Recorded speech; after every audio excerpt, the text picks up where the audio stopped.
The views, comments, and opinions of the following program do not necessarily reflect those of Morris Media Studios, MorrisMediaLive.com, or its affiliates. Listener discretion is advised.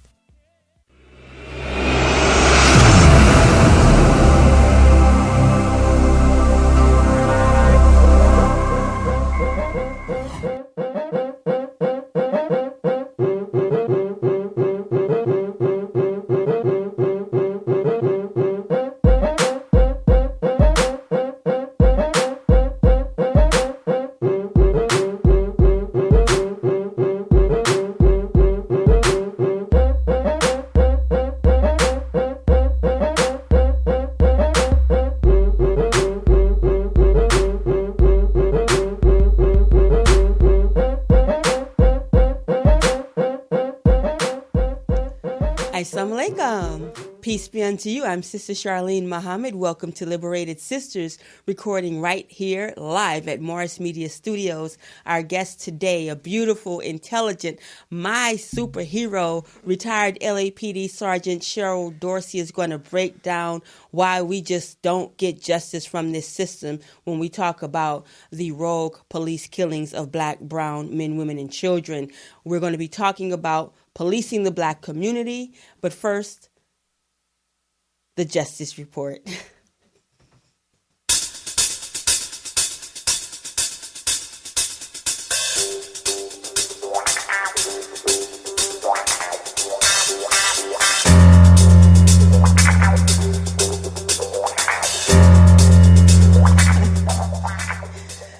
Today's Justice Report comes right out of the Final Call newspaper.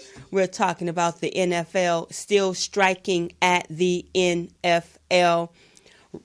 One of the things that Brother Barrington Salmon points out in this story, and let me get right to it, is that as boycotts and campaigns to stand for justice enters its third year, where does the battle to challenge a powerful football league and its owners stand? You see the brother right there with the black power fist still striking at the NFL. That story is on page 3 of the Final Call, finalcall.com. Also, we'll get into this with retired Sergeant Cheryl Dorsey, but rotten apples are a bad barrel, right? This story talks about how there's just a bevy of men, white men, going around, mobs of them, maiming, killing, black bodies, brown bodies, native bodies, raping women and girls. But these are cops. So what do you do as one young victim of the former officer in Oklahoma, Daniel Holtzclaw, said when she was asked after being raped on her mother's front porch, while this officer was on duty, by the way, why didn't you just call the police? And she says, well, how do you call the police on the police, right? So we're going to talk about that in our segment that's coming up with our guests in studio today. But right now we're going to turn to the Farrakhan factor.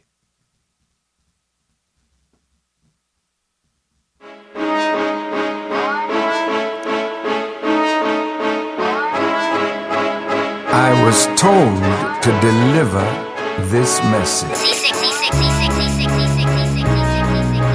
You think you're invincible because you got money, bombs, guns, and planes, killing babies, innocent people. I think you're insane. Chaos and destruction is the name of your game. Somebody's got to stop you before the whole world goes up in flames. So he told me to tell you, I'll fight you. For my brothers, we can go to war. Fighting for my father, I will give my life for. That's I'll Fight Ya, the remix off of Minister Farrakhan's Let's Change the World 44-song box set. You can get it at lctw.org. But we want to hear from Minister Farrakhan right now. He's going to take us into our next segment. Now,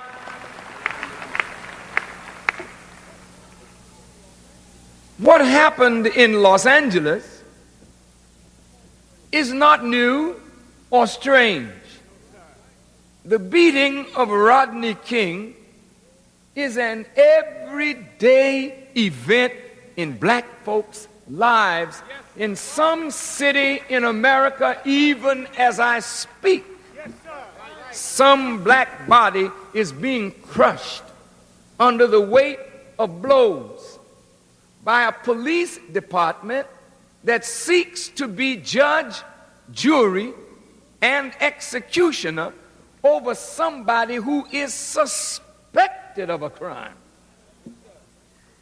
You say that a man is innocent until proved guilty beyond a reasonable doubt, but if you're black in America, you're guilty.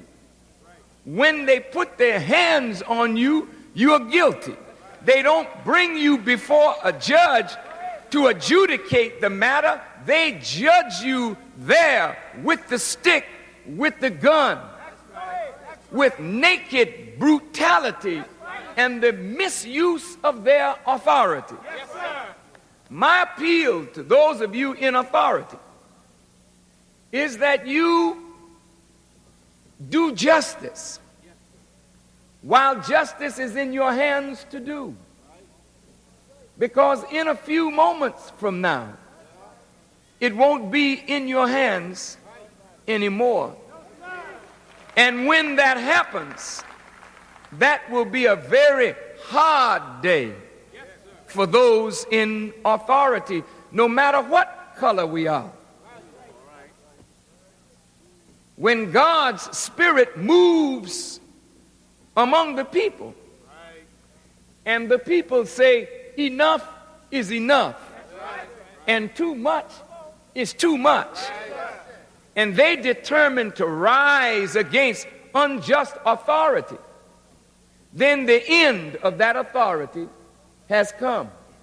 There are no guns big enough to keep you in power, as the lessons of history will teach any of you who study history.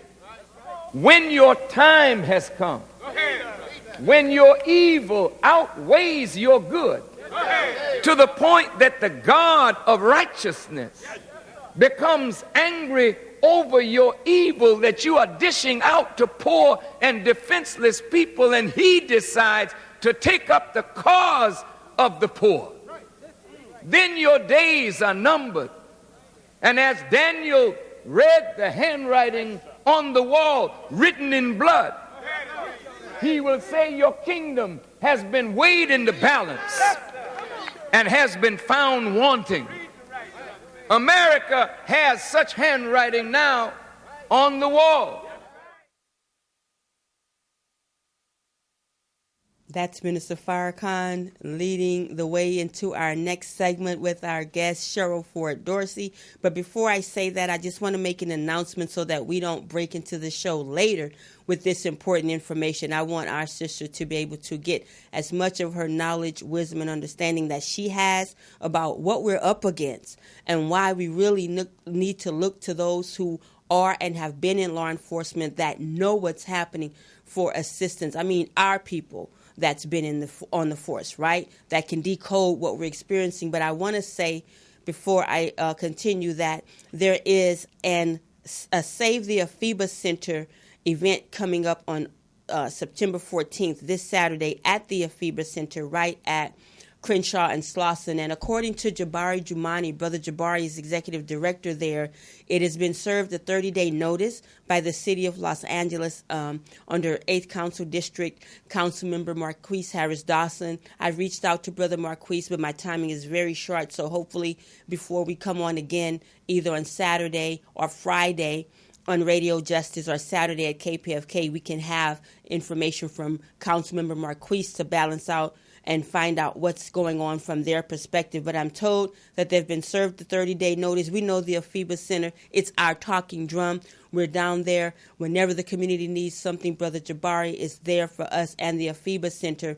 So a number of community members are going to be going to the City Council tomorrow.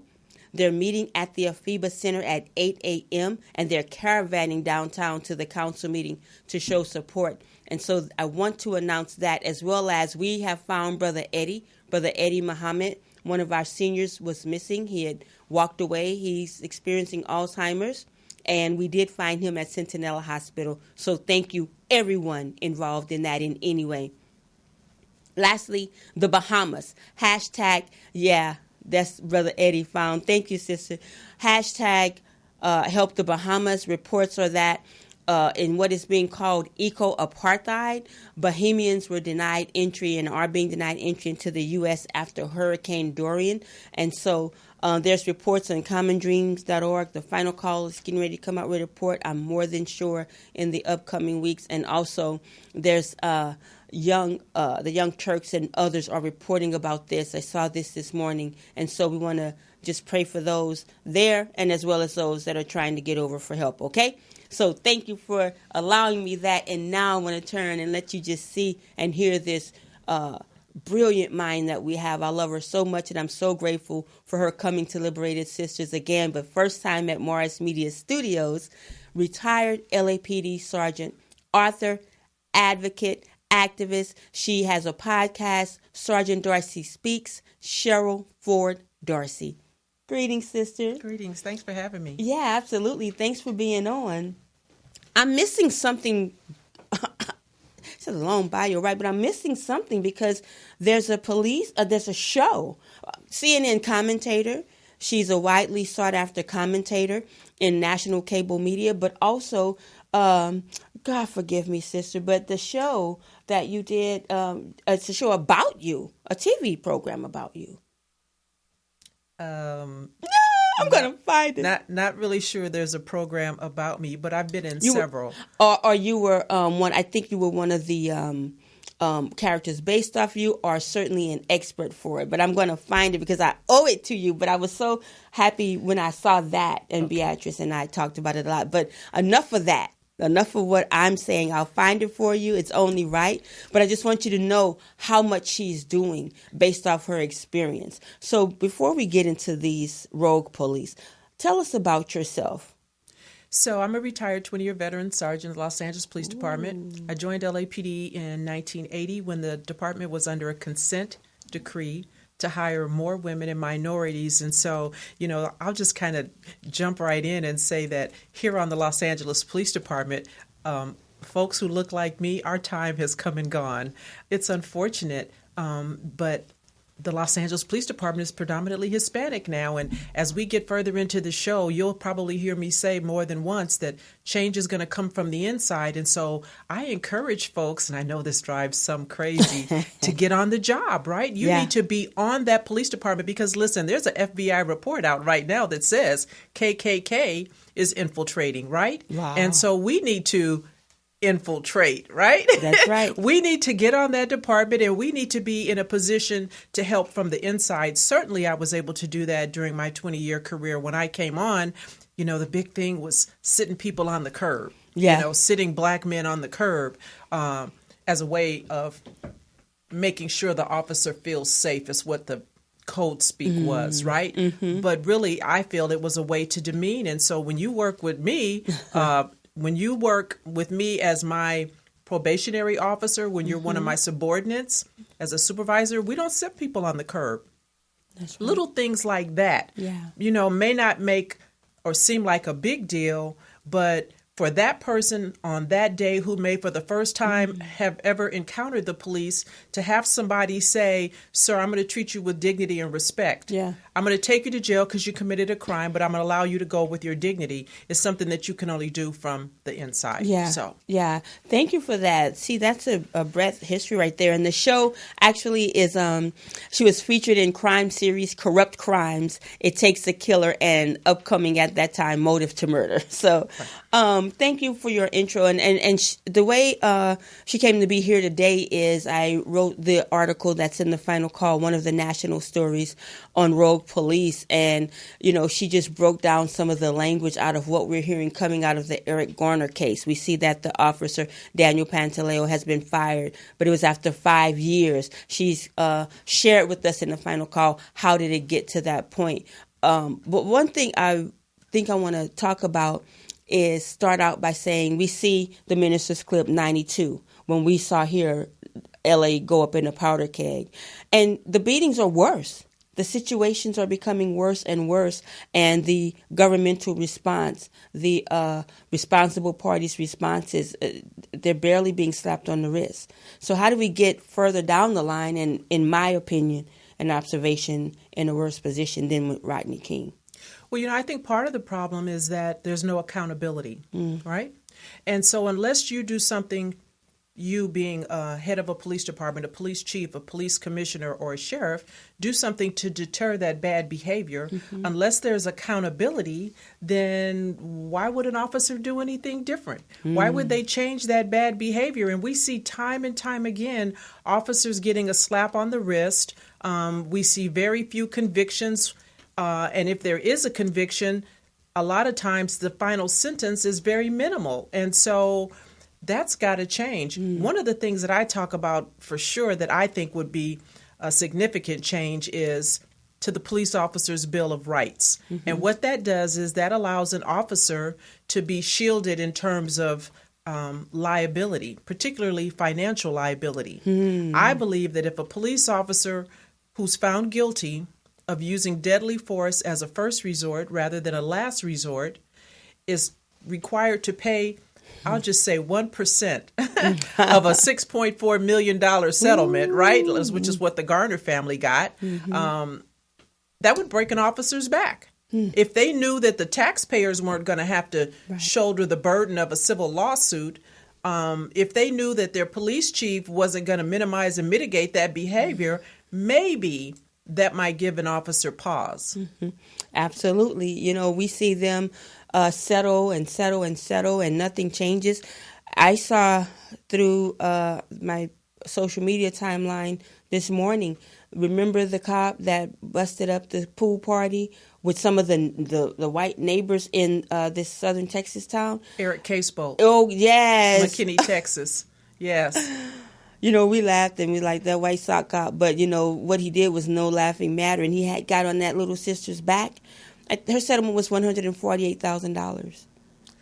That was good. I mean, because she's a teenager, right? And there's all kind of machinations that go into, what you should get or what a family should get if you're killed. A formula. Right. But the thing of it is, with Eric Casebolt, I mean, listen, this guy, he lives to offend again. People don't understand. That was the third police department that he had been on. Before he was on McKinney, Texas, he was a Texas state ranger, I believe, or state trooper. And before that, he was a police officer in the city of Oklahoma. So for me, when officers move around like that, and he was only in his, mid-30s, if he's moving around like that from department to department, why? What's he running from? What's going on with him? Yeah. And for all we know, he may be on another department because he was given the gift of resignation. This is what they do. Right. Allow you to resign, as we saw in the case of Marlene Pinnock with the CHP officer here. He was allowed to resign in the settlement. Exactly. And so there's no paper trail. Betty Shelby, in the murder of Terrence Crutcher, was allowed to resign, right? And then within a few weeks, she's on a neighboring sheriff's department out there in Oklahoma. And now she's been actually rewarded for killing Terrence Crutcher because she's an accredited teacher in the state of Oklahoma, teaching a course to police officers in the state of Oklahoma and others called, I say, How to Get Away with Murder. She calls it How to Survive a Critical Incident.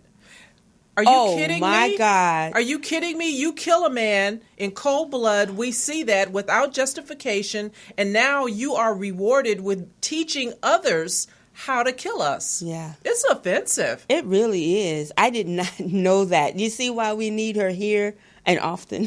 Yeah. Sergeant Dorsey Speaks, her own podcast, and she has a book, Black and Blue. You can hear and read about all of this and then her analysis. And this is why we looked at this question in the final call. Like with so many abusive cops, is the problem much bigger than individuals who do wrong? And we say it what is. Absolutely. And listen, this starts from the top down, because understand, every police chief was once a police officer, right? And we saw this in his own words in New York when the Commissioner James O'Neill spoke and tried to justify after 5 years why Pantaleo had to be let go. And we talked at length about this. And so Yeah. I don't know if you want me to repeat that please, again here, because that's in or the just final have call. them wait to read it in the final call. No, spill the beans, Sergeant.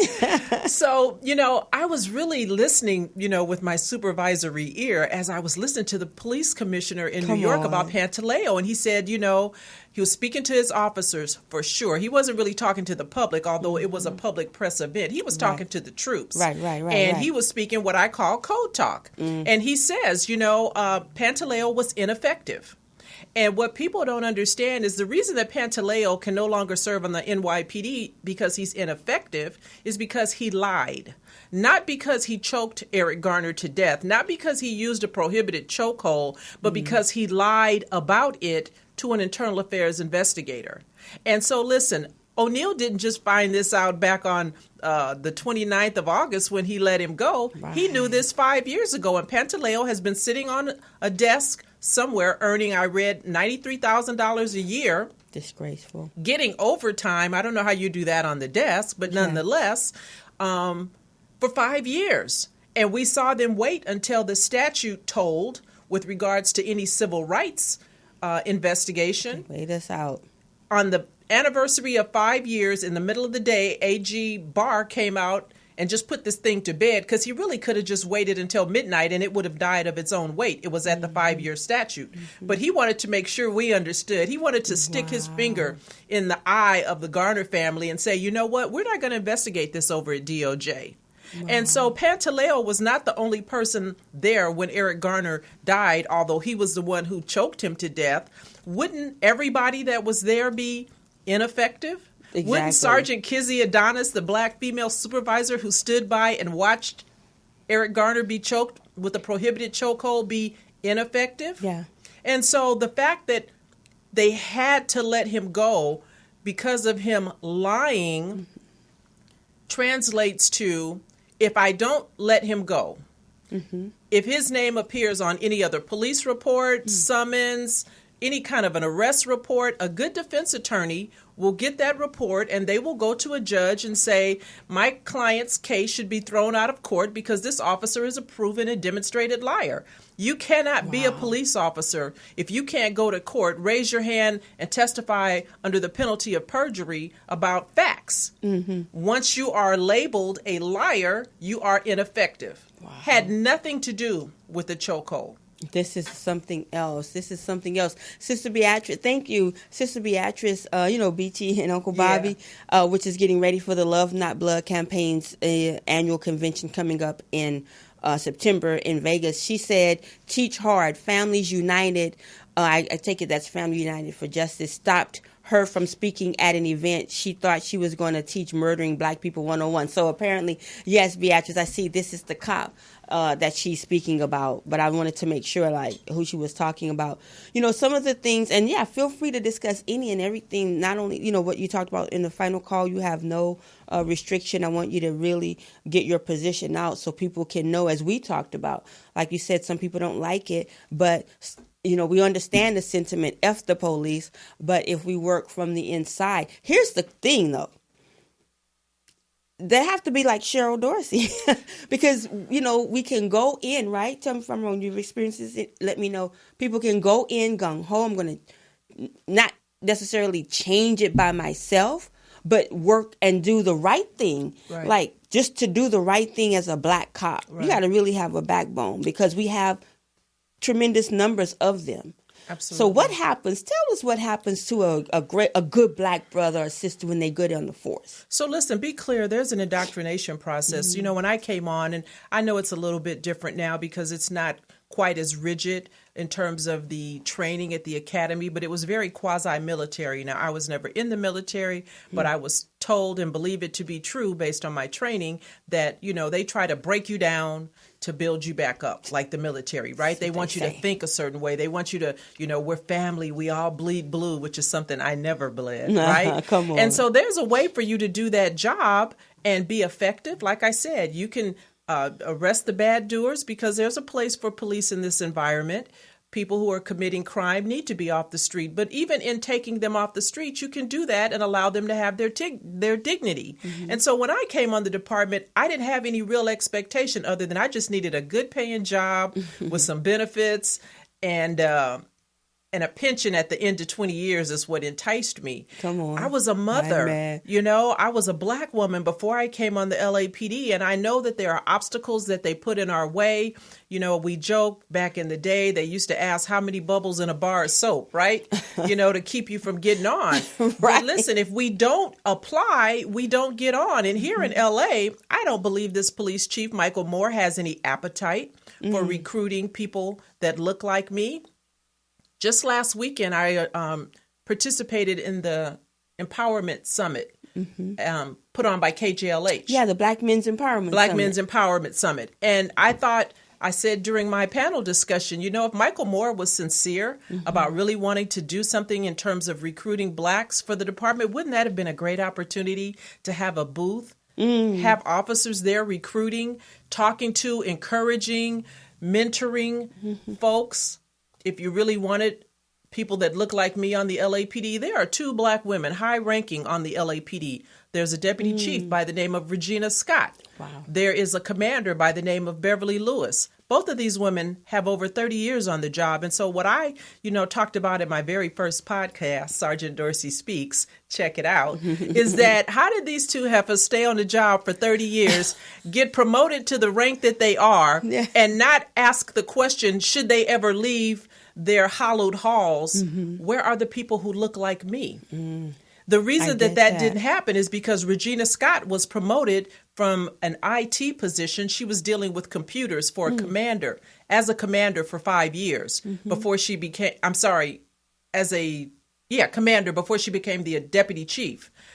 And so she was inside, she's working on computers. Yeah. Highest ranking Black woman. Wow. Beverly Lewis, she's in the Valley. She's working Valley traffic, Devonshire, everywhere but where Black folks are. Right? Exactly. Well, the first one that came from IT, would you say that was a figurehead hiring? Absolutely. And listen, because I'm people, like IT to the and when deputy. when she was promoted to deputy chief, she went to Central Bureau. Now they had a big dog and pony show over at the African American Museum over in Exposition Park, right? To show that they were promoting this Black woman first ever, right? I promise you, if you had to do a survey, Black folks ain't seen her since last year when she was promoted because they buried her over in Central Bureau, which covers everything but Division South of the Santa Monica Freeway, which is where we are. I'm embarrassed to say I didn't know that we had her or the other one, but I know now. Unless I don't remember. Right. Yeah. And there's a reason that you don't know. And there's a reason why she was the one that was selected. Because, listen, be clear. If you talk like me on the LAPD, you'll only get so far. Yeah. Right? And so, I'm just saying maybe we need to get on these police departments and just be quiet. Just sit in the corner and do what you need to do and just kind of quietly move up the ranks and be effective where you can. Do a Beyonce. I have people ask me from time to time or say to me, you should have been a captain or you should run for office.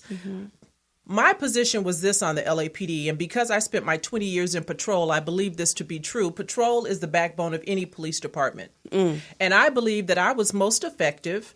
Now, I didn't come on with this mindset, but, they kind of made me who I am. I am Frankenstein's radicalized her. And so I realized I have much more control as a training officer in patrol, working with young recruits, because, again, when you get in my car and I'm the training officer, I am the HNIC up in this car. I dictate what happens, right? And as a patrol supervisor, I'm responsible for a den of officers. And, when Sergeant Dorsey shows up, you have to treat people fairly. Now, I'm not saying that I was not supportive of my officers. Certainly I did if they did the right thing. They were happy to see me coming. But if they were cutting up, then you got some splaining to do. We have a problem, Lucy. Yes. Let's talk about some more of these cases that are ridiculous. Like, for instance, these 2 cops in New York that were just having their way with this child, this teen girl. And nothing. And, until very recently, there's articles out there that you guys can Google and read. It wasn't even a crime to do what they did. It was okay for police officers to have sex with folks on duty. They have since changed. There's now a law. You wouldn't think that there would need to be a law that says you can't do that. Don't do that. This young girl, they said, was consenting and in agreement because, right, every 17 or 18-year-old girl wants to have sex in the back of a police car with some officers, right? Wow. It's and horrible. so because of that, they got probation. That was the penalty.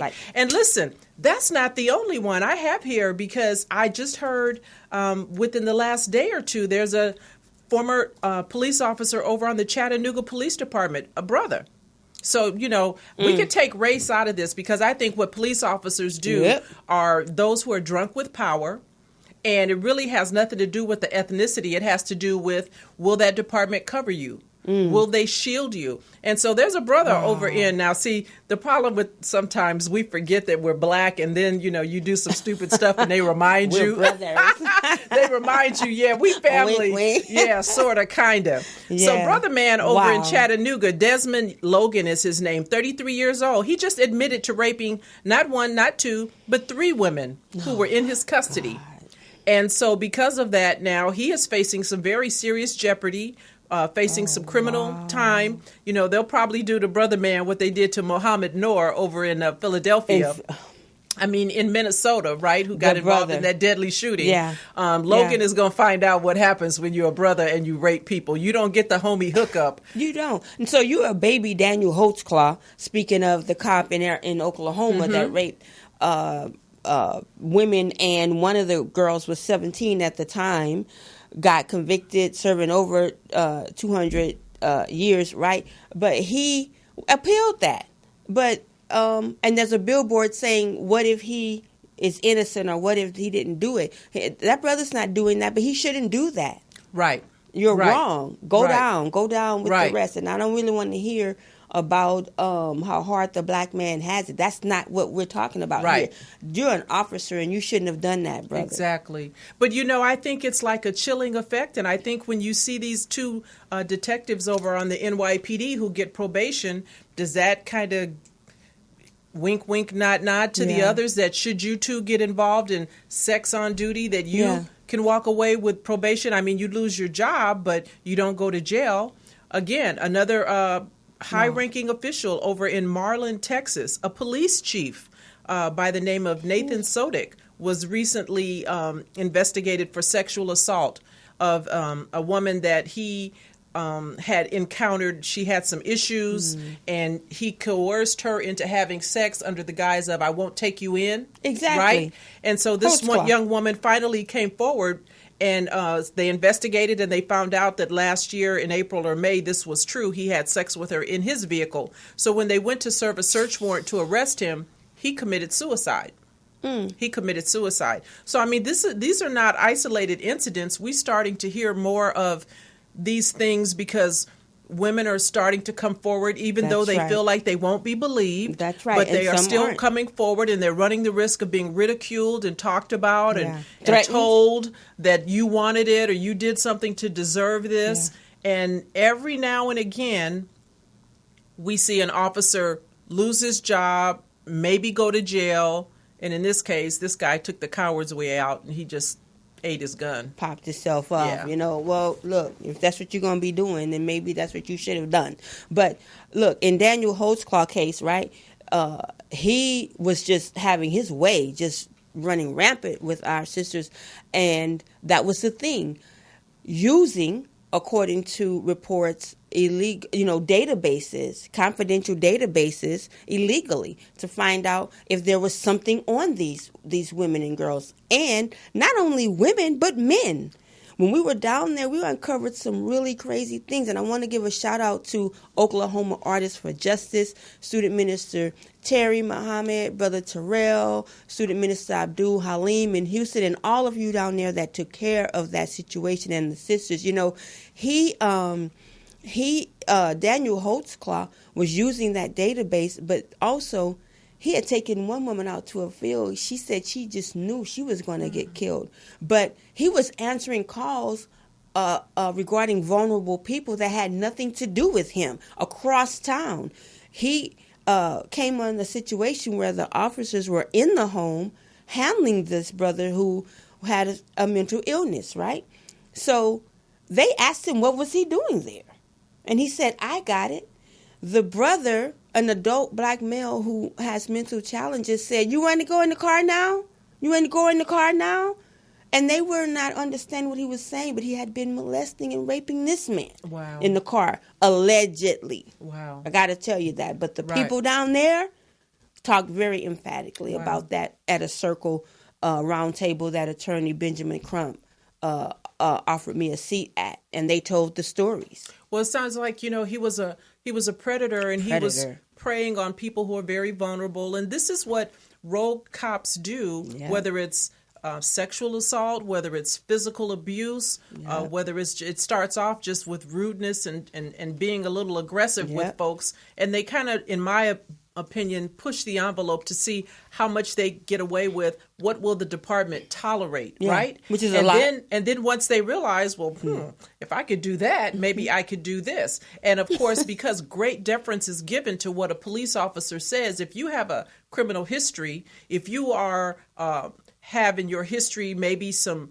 prostitution arrests or some theft or something, then the officer would have a person believe, well, nobody's going to listen to you. And you think that to be true because that's kind of been our experience in our community anyway, right? Society. Isn't that why we don't report misconduct when we see it? Because we know if we lived over in West LA and called the captain, it would be a lot different than when I called the captain at Southeast Division, right? Yeah, and people just put their head down and mind their business. I'm going back to Daniel Ho's clause, although there are many officers in this report and that she has record of, he raped one of the sisters in the hospital, and we say coerced, had her do things, but whatever. Right. Against her will. While she was handcuffed to a hospital bed, It's that arrogance, it's that I can get away with whatever I want because, I am the police. I worked with a supervisor, and I talk about this in my autobiography, Black and Blue, The Creation of a Social Advocate. I worked with a supervisor when I was working Central Traffic Division, and I won't say his name even though it's been a while, but she covered you. It was morning watch, graveyard. And, that's a good time to caper if that's what you want to do. Oh, yeah, play, right? Come on. That's the perfect time. And because I was in Central Traffic Division, which is, we just do investigations for accidents, not as busy as a patrol division. So being a supervisor in Central Traffic is a plum job because you're got seasoned veterans working for you. They're not going to be calling you all hours of the night. That's right. This supervisor, the first thing he would do is, after roll call, he would go and check out a plane vehicle from our accident investigation detectives.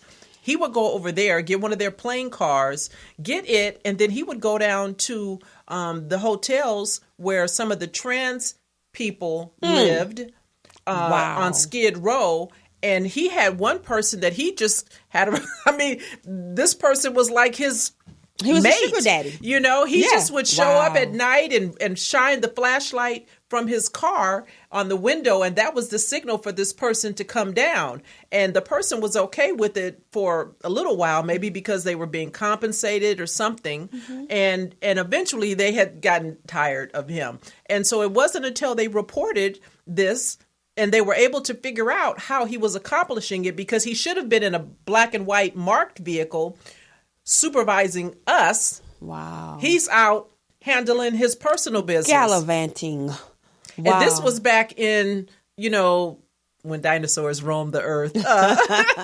This was like in the 80s, in the late 80s. So none of this is new. No. And every police chief was once a police officer. Wow. Right? This stuff is tolerated. I worked with folks who did stuff like this. We knew about it. It was talked about, hushed corners, sometimes jokingly, because back then things were very different. And because it was so male dominated, there were so few women, as a female, I'm in a room roll call where they're talking about an officer who just got caught sexually assaulting someone on duty.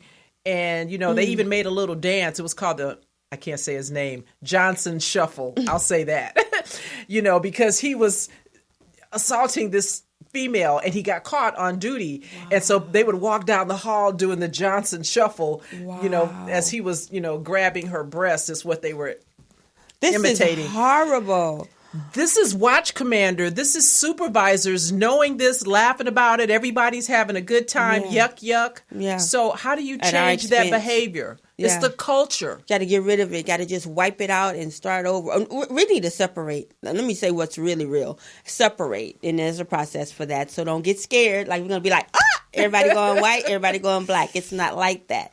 Student Minister Dr. Ava Muhammad will be here. Save the date, September 21st, to talk about the process of separation. Because guess what? We're not going to survive as long as we are living with this dominant culture. It's not going to happen because we're going to continue to be here and getting raped and pillaged. And, oh, by the way, as you talk about that double standard for black cops, the officer in Minnesota, Harry Spike Moss, a longtime activist there, I interviewed.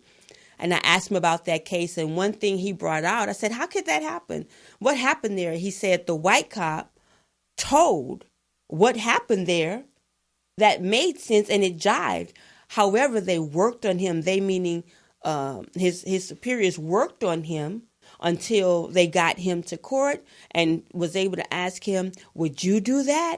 No, I wouldn't do that. And that's how they got this brother. But according to Harry Spike Moss, the Minnesota activist, he said that anyone, that he said people don't know, as you're saying, the culture and the policies. You got a call. There's a rape in the alley. It's dark.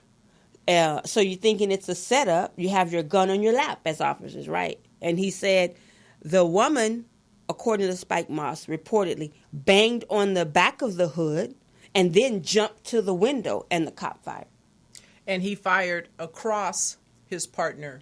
And so it's very hard to articulate that you were in fear when you're some distance away on the passenger side and your passenger partner is right there and he doesn't shoot. And so, again, great deference is given to what his partner had to say. And it resonated with the jury, which is another thing. Yeah. If you guys don't like what goes on with these court trials, then you need to quit ducking and dodging jury summons. I'll do it. Yes, and I'm guilty too. I'm guilty. I have it in my purse right now. I'm like, but if I'm there, I won't be able to, I'm used to being places where I can still work. But anyway, no, you're right. And I said I would send it in. Because we have to get on the juries. And listen, just like trying to get on the police department. They're going to kick me off anyway. If you go, they're gonna do what they're gonna do to try to get you off. I just read something right now because they're starting, jury selection started on last Friday for Amber Geiger in Dallas, Texas. For the shooting of Botham Jean. And they've already reported, according to news reports out of Texas, that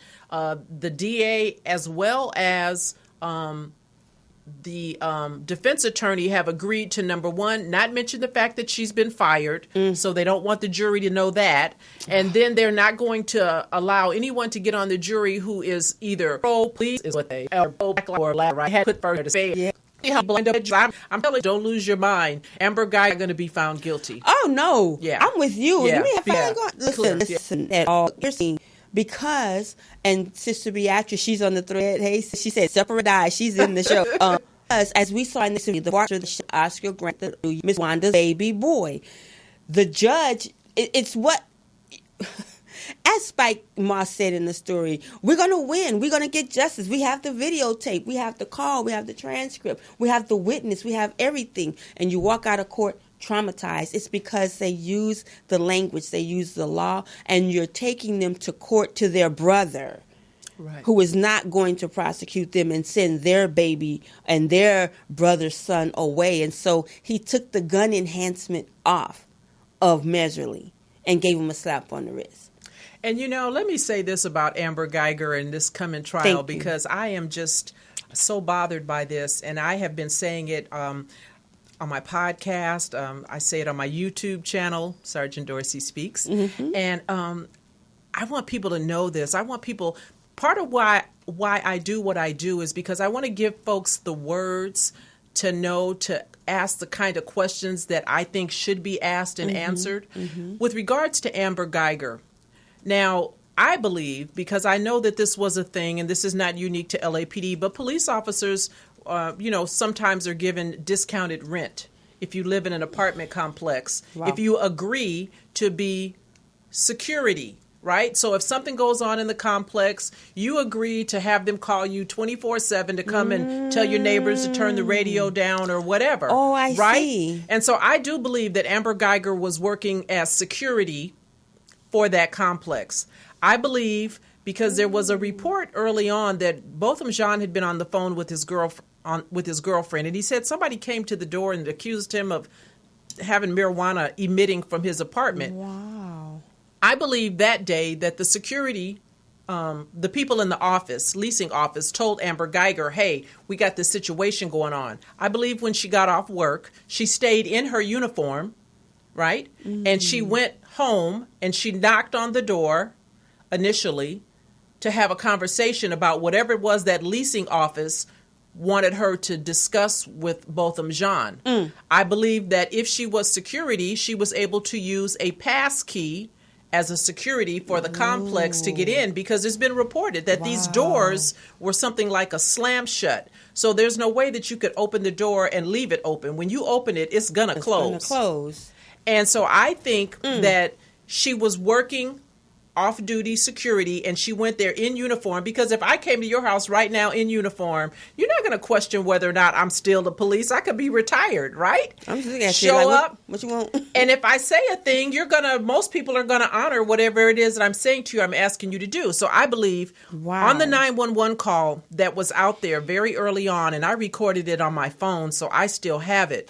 I don't know if it's out there, but if it is, look for it. Things change. There's a 911 call that Amber Geiger made when she requested paramedic. You can hear the 911 dispatcher talking to responding paramedics and fire department, and the 911 dispatcher says, security guard said thus and such.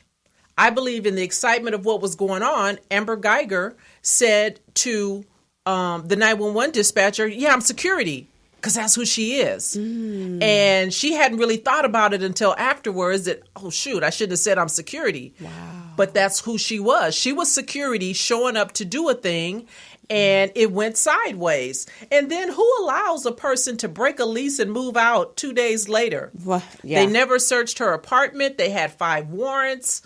She breaks her lease, and she vaporizes 2 days later. Yeah. So I think the fix is in, and I wish somebody on the other side would ask if I don't think she'll take the stand, but I would sure like to know why she identified herself as security when she called to report that there had been a shooting. Hey, Baba Dick Gregory says always get the first reports, because that's the real information, and after that it's changed and it's doctored up. And so we're praying for Attorney Lee Merritt, our brother Attorney Benjamin Crump, our brother Attorney Darrell Kevin Washington, who are on that case. That is a stressful case, but all of them are, right? It's not a this one or a that one. It's just you lose a loved one like that.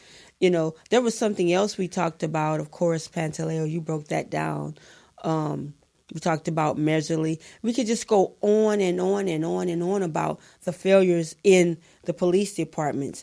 Let's talk about Black police associations and any role that you think they have to play. Well, unfortunately, I can only speak about LAPD because that's what I know. So here on the Los Angeles Police Department, we have a Black Police Officers Association called the Oscar Joe Bryant Association. And, unfortunately, during my tenure, I can't tell you anything that they did in support of folks who look like me, people who had issues, because Lord knows I had issues on the LAPD, just being me, right? Yeah. There was no safe place to go. You don't hear the Black Police Officers Association, OJB, coming to the aid of Black police officers like you hear Pat Lynch in New York. The police unions. And others. Because a union isn't really a union per se. It's just a lobbying arm, right? So it's not really a union. Wow. Black associations became a part of police departments because there were white associations. And so the premise and the guise is we need someone to advocate, to represent. And most don't.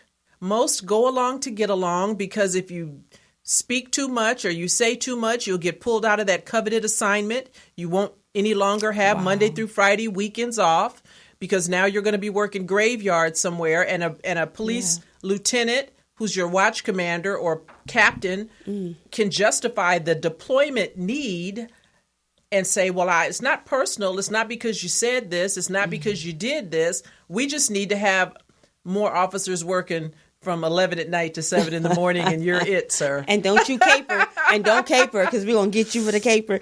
Well, let's talk about some local cases. For instance, Ezell Ford, I just want to lift his name right now. And what happened in his case, I think, was horrible.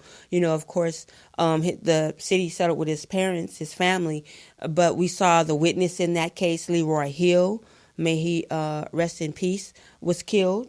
Supposedly, well, not supposedly, it was someone riding on a bike, you know, but people had theories about that being a setup. But one young brother, his cousin, Sibo, who did music that brought a lot of attention to the case, a rapper, was sent away to prison. Now, we're told that was something I reported that was regarding some type of theft allegation or conviction, robbery, but it's just the timing of it all. You know, we have Waukesha Wilson, right? Killed. Was Waukesha in the back of the police car? I think she was killed in the back of the police car, or actually they said that she strangled herself in the jail. We have Gregorio Mack. Right? This is recent. He is in the Baldwin Hills Mall. Black Lives Matter is championing the cases, fighting for these families. But Gregorio, we're told, was in the mall having a mental break of some sort. He had a knife. The police say he was charging it at people. The witnesses said some witnesses allegedly said he wasn't, but they just fired. You know, I'm hearing recklessly. These are the reports. And so what do you think about some of these local outcomes? So, you know, thankfully now we have the passage of AB 392 that will help. I don't think that's going to be the end all and be all for when officers use deadly force. But listen, police officers have no problem. Police departments have no problem throwing buckets of money at families.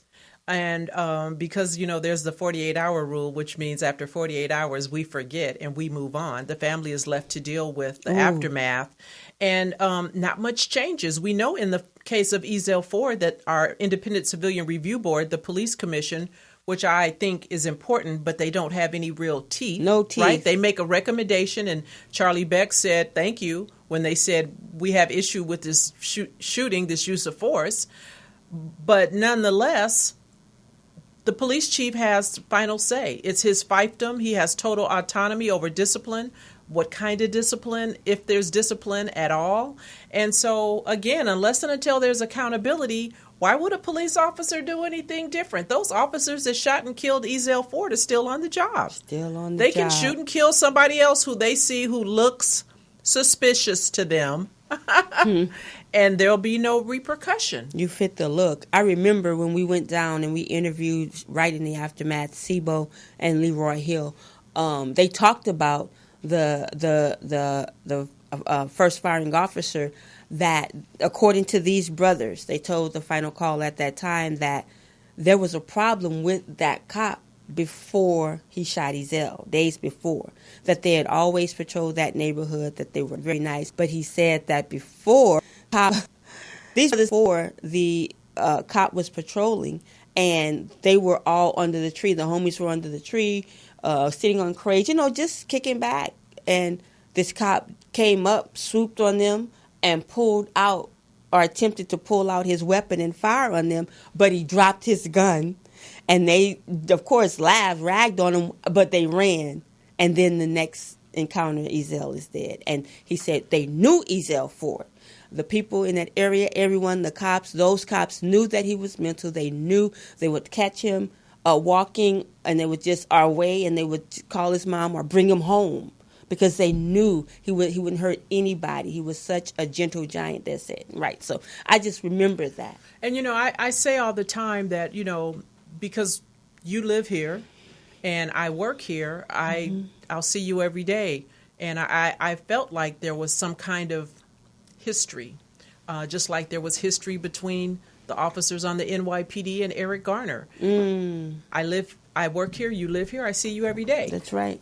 That worked in the opposite way for me because as a female, I never took anything personal when I dealt with someone. And so if I see you today and you run from me because I'm not a runner, you'll get away. But I'll see you tomorrow because I'll be back to work tomorrow and you'll be here doing that same thing. And so I felt like there was some history and understanding that he was having some mental challenges. You do get to know when you work in an area and you patrol the same area and you see the same people at the same spots doing the same thing day in and day out.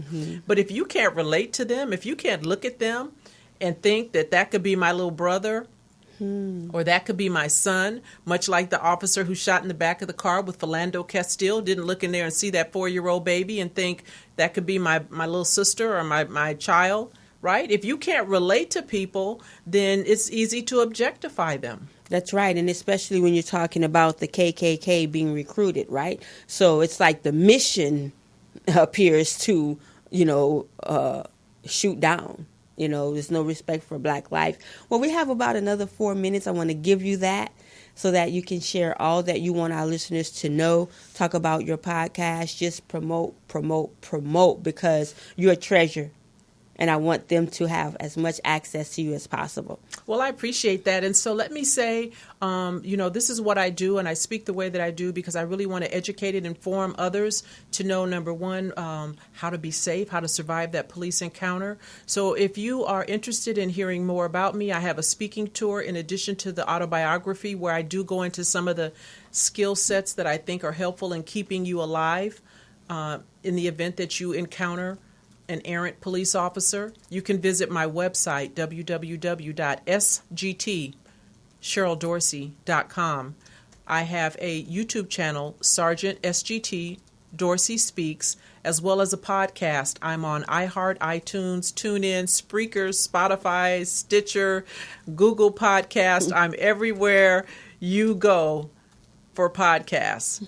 Subscribe, like, share, and hashtag tell a friend. I appreciate you, Sister Charlene, for having me on here. No, my God, I appreciate you. I'm posting too. Don't think I'm rude, y'all, but I'm posting as you're saying it. I love your flyer, Truth Spoken here. And there's also the organization.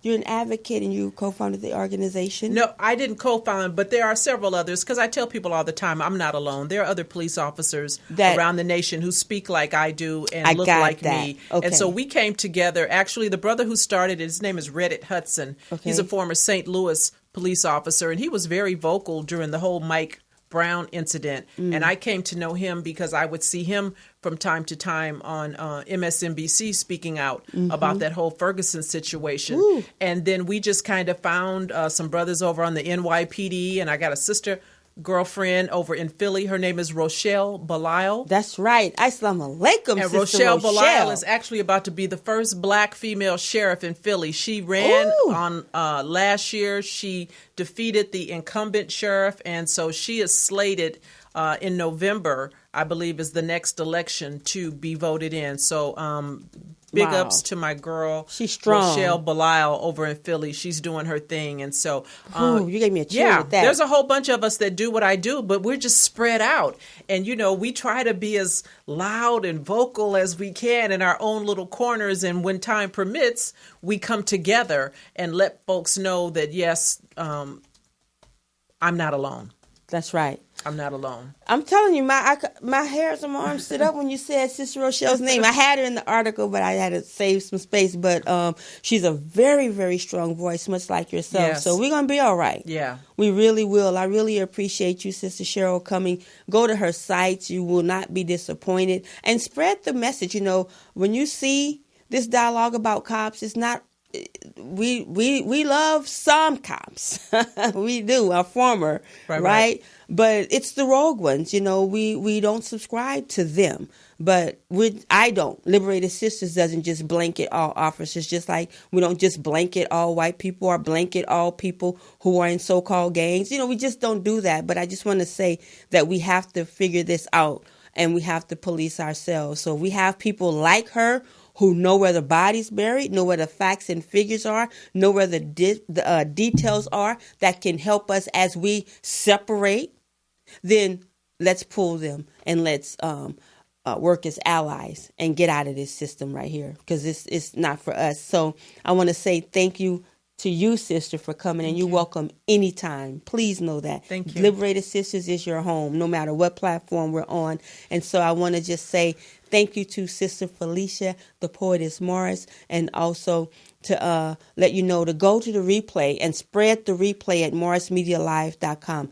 Morris.com, that's her network. Liberated Sisters on Radio Justice, that's radiojustice.org, this Saturday, 8 a.m., at 90.7 FM, kpfk.org, and finalcall.com for all of the cutting edge news and information, as well as our local paper, the LA Sentinel, LA Watch Times.